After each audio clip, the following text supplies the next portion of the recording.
Everything you want is already here. Everything you want is already. Everything you want is already here. Everything you want is already here, here, here. Here, here, here. Here, here, here. Here, here, here.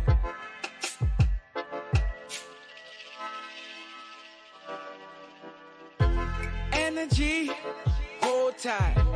Feel it in my bones when it's out of sight. Fortified for the ride. Yearning for everything all the time. Yeah, the goal is what I see, but I fall in love with the journey. It overflows, and here's the key, so that you can dig into this treasury. Tune into the vision by moving with imagination. Checking with emotion, saying I'm closer to its manifestation. And with the dash of I'm so grateful, watch you drop into the physical.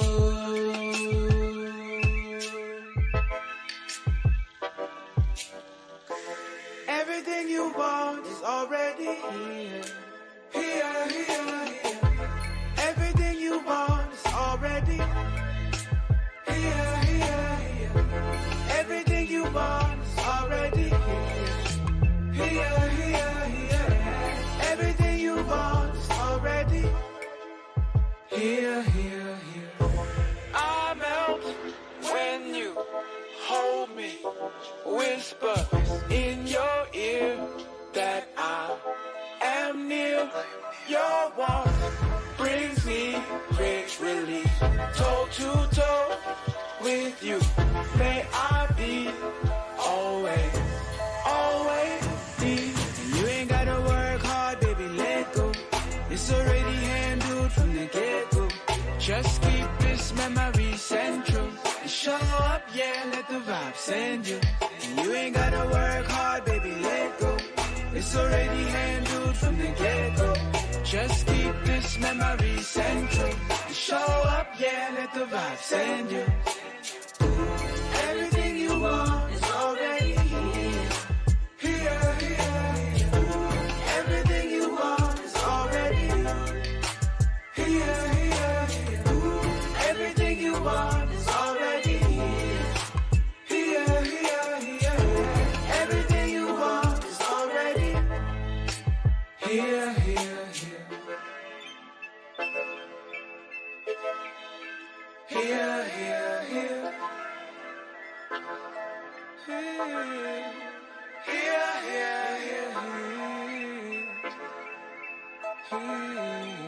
here, here,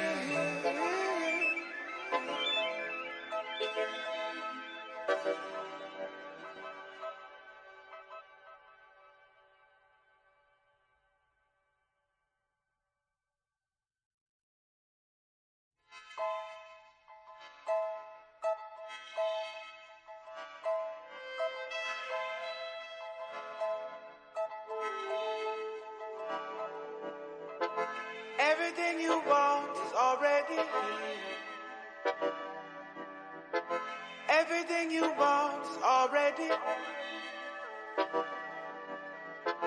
Everything you want is already here. Everything you want is already here, here, here.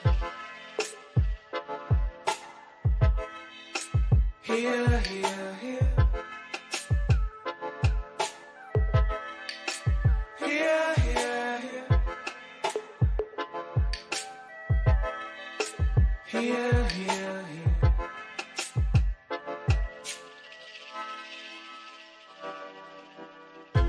Energy, hold tight. Feel it in my bones when it's out of sight. yearning for everything all the time. Yeah, the goal is what I see, but I fall in love with the journey. It overflows, and here's the key, so that you can dig into the treasury. We are going to get started. Hello, everyone, and welcome back to day 2 of the Master Your Body, Look Good, and Feel Amazing challenge. All right, in just 5 days, we are learning what we need to do to master our body. So yesterday, guys, just a quick recap. Yesterday, we talked about 4 habits that we are going to learn to do to master our body, look good, and feel amazing.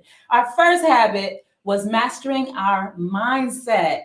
And we learned that our thoughts, our feelings, our emotions, and our beliefs about ourselves are vital in achieving the health and fitness and the body that we want. When our thoughts and feelings and emotions are positive and empowering, then we're more likely to stick to the things that we know we need to do to look and feel how we want to look and feel. And we know that when our thoughts, feelings, and beliefs are more on the negative side, then that's when self-sabotage comes, because who we think we are, our actions generally follow that. All right. Our actions generally follow that. When we're not feeling great, our actions are going to follow that. We're going to emotional eat. We're going to self-sabotage in so many different ways. We're going to make excuses. We're not going to feel like doing what we need to do. So we learned to get a metaphysical fitness mindset, right? You got to think more empowering more often. And we created our I am statements. And I did see some I am statements in the comments, but it's not too late. Drop your I am comment, your I am statement in the comment section, guys. So like yesterday, I said, whenever I'm not feeling that great or something happens, or I just know I need a boost, I need a reminder of who I am. So my statement is, I am a wealthy, healthy, happy, and fit woman. Yes. And so this helps me not only in my fitness aspects, but also when I'm thinking about buying something that I know I shouldn't be buying, I think about, okay, my goal is to be wealthy. Is this going to get me closer to my wealth goals, or is it taking me farther away? Same thing with health goals. Is it bringing you closer to your health goals, or is it bringing you farther away? Also, guys, in order to achieve anything, you need a tribe, all right? You need a group of people that are there to support you, that are there to root you on, that are there to just hear you out. And then it's so inspiring to see other people that are encouraging you and pushing you on, and to see someone else reaching goals that's in your circle helps, all right? Especially when you know that they're on your side. And I'm wearing my Healthy Tribe t-shirt today. Somebody's going to win this shirt, and I'm going to tell you who it is at the end of this session. So now we're going to move on, all right?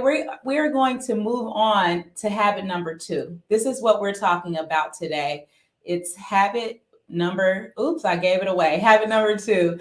It is master my sleep. So habit number 1, in order to master my body, look good, and feel amazing, I need to master my mindset first. And we're going to weave more mindset stuff throughout these next 4 days that we have left. So habit number 2 is master my sleep. I want you to answer these questions, all right? You can do it. This is from our workbook. I average blank hours of sleep. How many hours of sleep do you think you average per night, all right? In any given week, how many hours of sleep? On a scale of 1 to 10, the quality of my sleep is a what? Is it a 1, which means you have insomnia and you never sleep? Or you're always in that hustle mode and you don't sleep? Or is it a 10? You get your beauty sleep. Which one is it? Where are you in that range? And then third, opportunities to increase the quality of my sleep include. All right, we're going to talk about how we can increase the quality of our sleep. All right, but first, let's just think about this. Sleep is often thought of as, a means to an end. I want you to be thinking about limiting beliefs also, guys. What are your limiting beliefs when it comes to sleeping? How do you feel about that? Because some people think that they sleep well, and some people think they just can't sleep for whatever reason. They've never been a good sleeper. Well, today, hopefully, we can uncover some reasons why you're not sleeping well, and we can fix it. Okay, we can fix it. So, when we think about these limiting beliefs, I just want you to think for a moment, what limited beliefs do you have around sleeping? Hmm?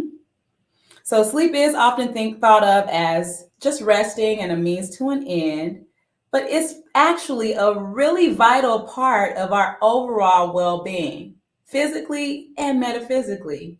All right, our bodies need sleep. We need it for so many different reasons, and we're going to talk about some of them. So here we are. Sleep is crucial for our overall health and wellness.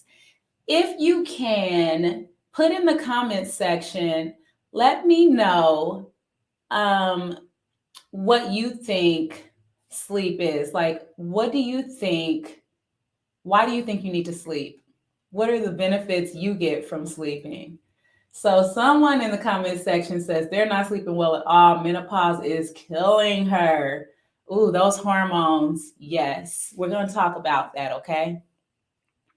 So, oops, we're going to go back to this. Sleep recharges and restores the body. Yep, rejuvenation. Sleep is great for our physical recovery. So, think about this. If you've had a surgery, you need to sleep more than you normally do so your body can recover. All right. If you exercise very hard, you need to sleep more so that your body can recover. If you have a sickness or illness, you need to sleep more so that your body can recover. All right. It regulates our hormones. All right. Miss Menopause, you hear this? It regulates our hormones, including hunger and metabolism hormones. And then sleep also improves our concentration and our cognitive function. And we know when we have not slept well, at least I do. I think back to when I was in college, all of my friends were pulling all-nighters, guys. They were just like slamming down the caffeine and pulling all-nighters, studying all night long. And I have never been the type of person who, well, I'm not going to say I couldn't stay up all night. I could stay up all night, but put a book in front of me, I am not staying up all night. So I could never stay up all night studying. And I remember back in the day, Vibrant was so popular on my college campus. And I took 2 Vibrant tablets. I was like procrastinating. And I said, I'm going to study for this test. I'm going to stay up all night long. And I remember I just couldn't concentrate at all. And I remember my body was tired. I was literally lying in the bed. Body is dead tired. Body is asleep. It feels like it is, but my eyes and my brain are just like bugging, wide open, could not sleep. So all of these things, like I know for me, concentration and cognitive functions, it's not going to happen if I don't get sleep. Now, sleep is also important, it's significantly important when we think about weight loss and weight management, okay? So sleep regulates our hormones. It regulates hormones like leptin and ghrelin. We're going to talk more about that very soon, okay? And those are our hunger and fullness hormones. So it regulates that. Then it increases our metabolism. So when you're not sleeping, it can slow down your metabolism and it can make weight loss so much more difficult and weight gain so much more easy. So we want to make sure that we're getting our sleep. Also, it decreases cravings. Adequate sleep reduces your cravings for junk food and sugary snacks. Because, come on, when you stay up late, you just get hungry. And you get hungry not for the fruit and vegetables, right? You get hungry for all of the things you don't need, the salt and the sugar, all night long. And then it increases our energy levels. Good sleep, we know, it just gives us more energy and it makes everything easier. Now, sleep also improves our mood. I can be so moody, guys. When I don't get my sleep, I am biting off heads because I need to sleep. And naps just don't seem to cut it. Now, let's talk more about these hormones, all right? So sleep plays a vital role in regulating our hormones. Growth hormone, So growth hormone is produced naturally. You may know some people who are athletes and they take extra growth hormone because they want more of that good stuff. It really helps to recover pretty quickly, and it helps your body to physically grow. It helps the muscles to grow. So we naturally produce growth hormone when we're sleeping.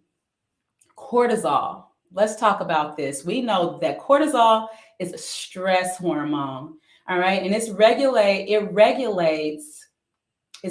by our sleep wake cycle. So high cortisol levels can lead to anxiety and depression. And we know this. So when we feel stressed out, our body is just producing cortisol, lots of it. All right. And one thing about it, when we sleep, our cortisol drops to its lowest level, especially when we sleep right around midnight. So a lot of times you hear you should sleep before midnight. The golden hours of getting sleep. I've heard this phrase that 1 hour of sleep before midnight is equivalent to 2 hours of sleep after midnight. And I think that it might come from this. Why people say that is because you want to be asleep and you want to be deep into your sleep so that your cortisol can drop, especially right about midnight is when it's at its lowest. So we don't want a lot of cortisol running through our body. Of course, we need it, but we don't need too much of it. And we're in a society now where we produce so much cortisol because we have so many stressors in our life. And so the more we can bring that down, then the more we can get those happy hormones producing in our body.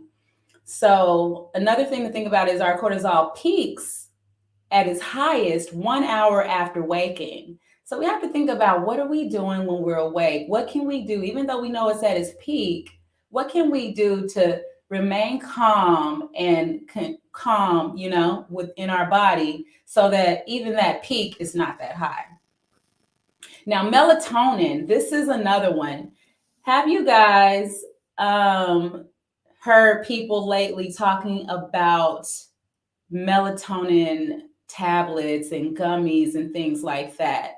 And some of you may be thinking, well, I know melatonin helps us sleep, but I just want you to know that it's a hormone and it's a sleep hormone. So melanin also regulates our sleep-wake cycle, all right? And melanin is produced in our pineal gland. And so what happens is when the lights go down, when it gets dark, our pineal gland starts to become active, all right? It starts to activate and it starts to produce melatonin. And that's around the time, our circadian rhythm is when we sleep, when it's dark, when we wake, when it's light. And so the light really, really plays a big role in how our melatonin is being produced. So I always say, when you're trying to go to bed, when it's time to go to sleep, start to dim the lights, start to calm yourself down, and you will start to kick in the pineal gland and the melatonin will start to kick in, and you'll be able to rest and you'll be able to fall asleep much quicker. Also, with melatonin, there are certain foods that you can eat that produce more melatonin, which is almonds, walnuts, pineapples, oranges, bananas, of course, all the things that you would not normally reach for at night, but those really help us with that. And then the reverse is true. So when you wake up, you want to flood yourself with daylight so that you're not groggy, so that you can awaken and be alert. All right, so that's what melatonin. And I will also say, if you have children, small children, it's so important to start dimming the lights late at night, when it's getting close to bedtime. Start dimming the lights, start calming things down, and their melatonin is going to kick in. Now, other hormones that play a key role is ghrelin. Ghrelin and leptin go hand in hand, okay? So ghrelin is our hunger hormone. It stimulates us and it tells us we're hungry, all right? It stimulates the appetite. And then leptin is the signal for fullness. So if we're staying up late, Guess which one is going to kick in? Yeah, ghrelin is going to kick in. When you're staying up late at night, or if you're just awake more hours than you want to be, then ghrelin is going to be in control and leptin is going to be asleep. But when we're sleeping, we put ghrelin to sleep with it, all right? And our leptin goes up.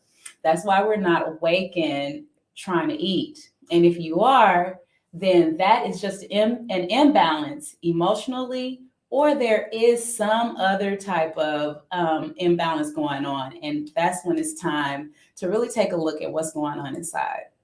All right. And then the last one is testosterone. Testosterone we know is important for muscle growth and recovery. And this is also produced while we sleep.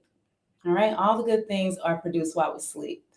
Now, we go through different sleep stages. Have you heard of the cycles of sleep? And you're always wondering, am I getting the full sleep stages? So let's just go over sleep stages really quick.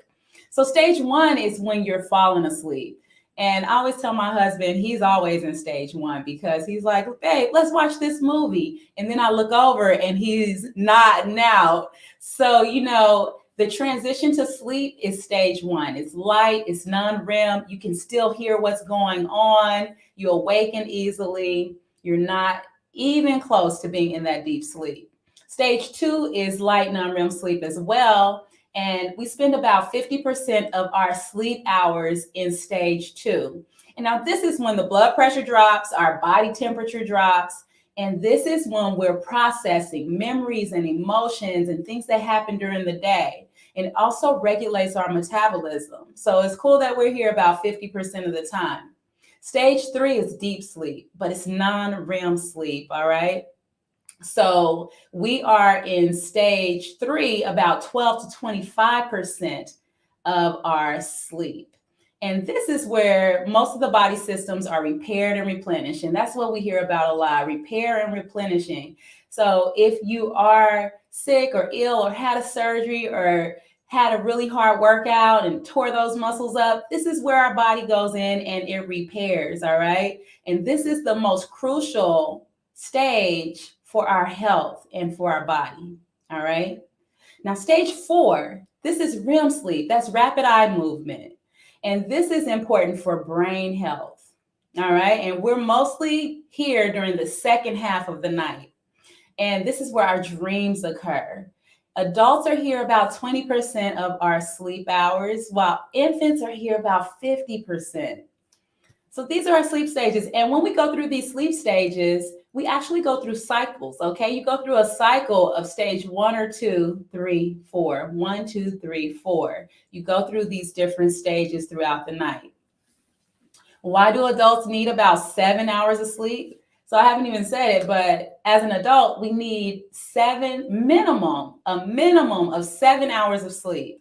To really get the full benefits of sleep, we need a minimum of 7 hours. That's because we're going through these cycles of sleep. And the goal is to get about 5 cycles per night. So it takes 90 minutes to complete a sleep cycle. All right. It takes 90 minutes. And if we get 5 of those, that's 450 minutes. And then that's around 7.5 hours of sleep.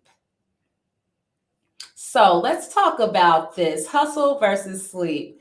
Because, we live, let's see, what is my comment saying here? I think I stay in the first 2 all night. Oh, no. Staying in the first 2 all night. We're going to talk about that, okay? So hustle versus sleep. We do live in a society now where hustling is glorified, right? I sleep when I'm dead. And I don't need to sleep. Like some people say, I don't need to sleep anything but 2 or 3 hours a night and I'm good. Well, okay. Some people may, and it's true that some people really are genetically prone to be able to sleep just a little bit. But most of us do need that 7 hours of sleep. And sleep is not a bad thing, all right? Sleep is a great form of self-care. Now, talking about self-care, many times self-care is also one of these new upcoming industries that seem to promote spending a lot of money to take care of yourself, right? Like the spa treatments, the massages. Massages can be good, but usually it's just like this ultra luxury experience that's posted a lot and touted as self-care. Well, I just want you to know sleep is a form of self-care. It's necessary and it's free. It's just all in how we frame it. All right. It's all in how we frame it. I love my sleep. It's your favorite thing. That's what I'm talking about. So you can hustle, but then you have to sleep. All right. You have to really prioritize sleep in your life. So to get the best sleep, this is what we want to avoid. All right. You want to avoid bright light and blue light before bed. Now, blue light is the light that comes from our computer. It's the light that comes from our phones, our televisions. And if you just have to be on these things before bed, then they do have blue blockers. They have glasses, and then they also have screen protectors that block that blue light. And blue light interrupts your production of melatonin, which we just talked about. Yes, so our retina is where that light comes in. And when our retina registers light, then it is not going to start producing the melatonin. So if you're having trouble sleeping, think about turning off or not even looking at screens for about an hour before you know you're going to go to bed. Okay, an hour before you know you're going to go to bed. Another thing to avoid is caffeine. I think I'm a freak of nature because caffeine does absolutely nothing for me. I had that experience in college, but I do remember also just having, it was this nasty green drink called Surge. All right, this was in the 90s. It was called Surge, and it was supposed to have so much caffeine. And this was me attempting to pull another all-nighter.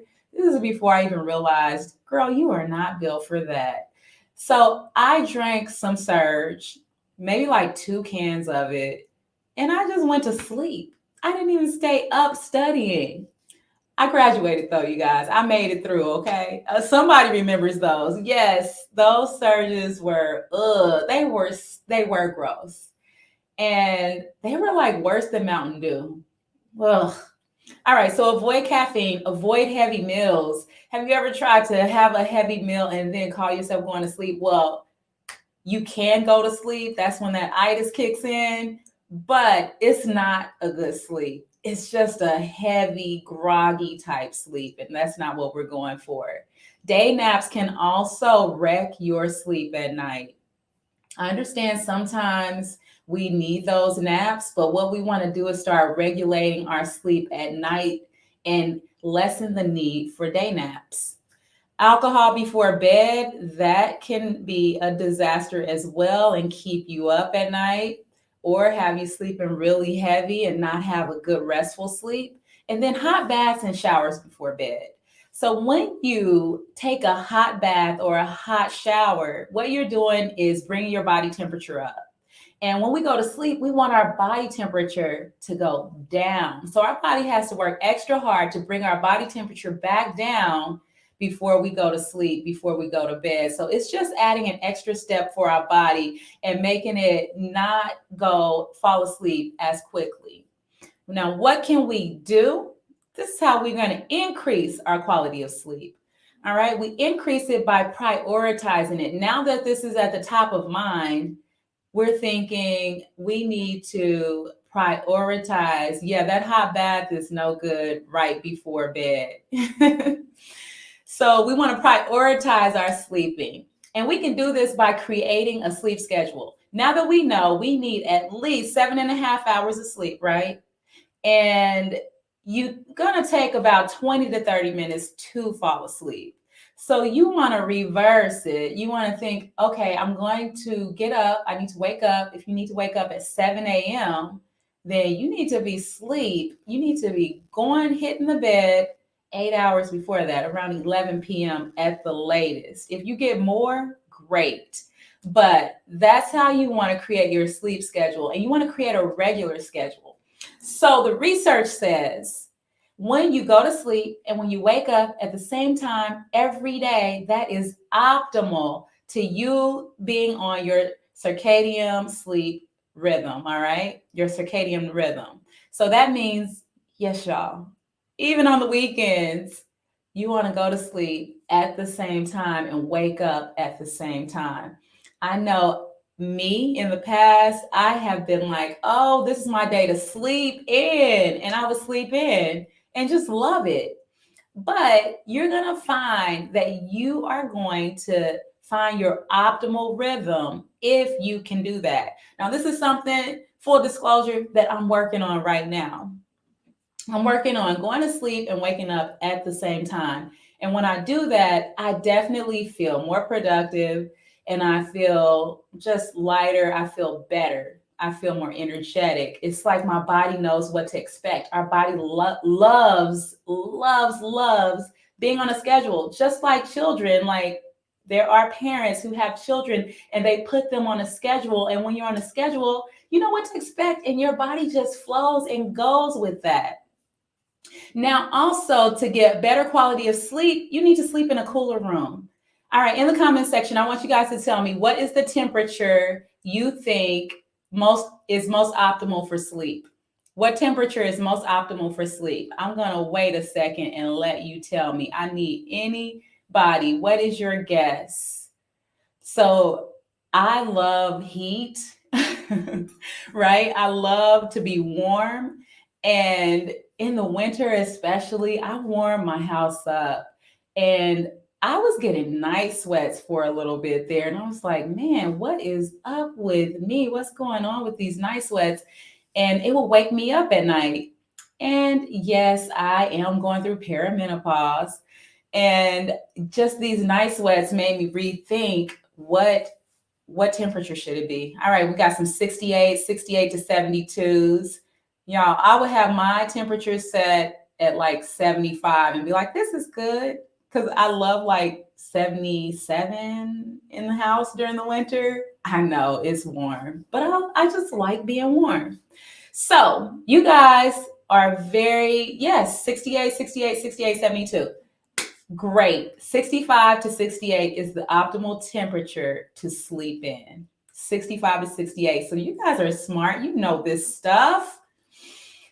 And I can't go 65. That's a little too cold for me, but I am right around 70 because I like it at 77. So I'm at 70 right now. But just dropping the temperature from what you're used to or where your house is normally, that's going to help you sleep better. All right.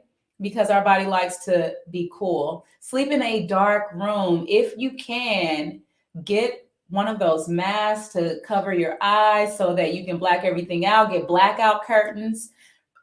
Studies show when there's a dark room that you're less likely to wake up in the middle of the night and be disturbed. So this also means if you have any electronics plugged in, anything with a blinking light or those fluorescent lights, you need to just unplug those or cover them up and have total darkness so your sleep is not disrupted. Also, stop drinking liquids at least 1 hour before bed, because what's that's going to do? That is going to make us have to get up and go to the bathroom in the middle of the night, and we do not want that. All right, we don't want that. So we are going to create a sleep routine, okay? We're going to create a sleep routine. And our sleep routine, this is habit number 2. Your challenge is to create a sleep routine and try it out tonight. All right, this is a 5-day challenge. So we're just touching our toes. We're just dipping our toes and seeing what works. If you already have a sleep routine, great. See where you can make some changes. See where you can modify it and maybe get it just a little bit better. And this doesn't have to be anything major, okay? So my sleep routine, I'm going to share it with you. Every night before bed, when I'm getting ready for bed, this is how my body knows it's time to go to bed. I wash my face, I brush my teeth, I put my bonnet on, I get in the bed, and I either journal or read or meditate. Just depends on what the night brings. And then after that, my husband and I, we usually have a cuddle and we chat and then we go to sleep. It's just that simple. So whatever your sleep routine is, if you don't have one, now's the time to start thinking about a sleep routine. And this is just going to put your body in the mode for rest. It's going to let it know it's time to go to sleep. And it'll help you fall asleep so much faster, because the more you do it, the more you practice the sleep routine, the more your body knows what to expect. Oh, it's time for bed. It's going to start winding down, cooling down, resting, getting into that mode. All right. So you are going to create your sleep routine and you're going to write in the Facebook group tomorrow and let me know how that sleep routine, if it made any observations that you made from that. Stay connected, guys. Follow me on Instagram at Christy Latreille. This is bonus homework. Leave a comment under my latest post and let me know if you have any value from being in attendance so far. All right. And now we have winners. All right. So I had this beanie and I said whoever goes in will be entered into a drawing. And Latasha Hamlet is our winner of the beanie. And then the t-shirt, and the beanie was from Introducing Yourselves. All right. Introducing Yourselves. And then the t-shirt, our winner, I wanted you to go in and tell me what your I am statement is. And Tina won by default because she was the only one, but she's the winner for the t-shirt, that Healthy Tribe t-shirt, just like the one I'm wearing. So guys, we have another drawing tomorrow and it is going to be another t-shirt. So please tell me about your sleep routine. All right. Tell me about your sleep routine and you will be entered into that drawing for the t-shirt tomorrow. That's all I have for you today. If you have questions, make sure you leave them in the comment section. I will be checking for that. And practice the sleep routine. All right, practice the sleep routine. We're going to get a lot deeper tomorrow for habit number 3. Can you guess what it is? Can you guess what it is? All right, until next time, have a wonderful day. Thanks.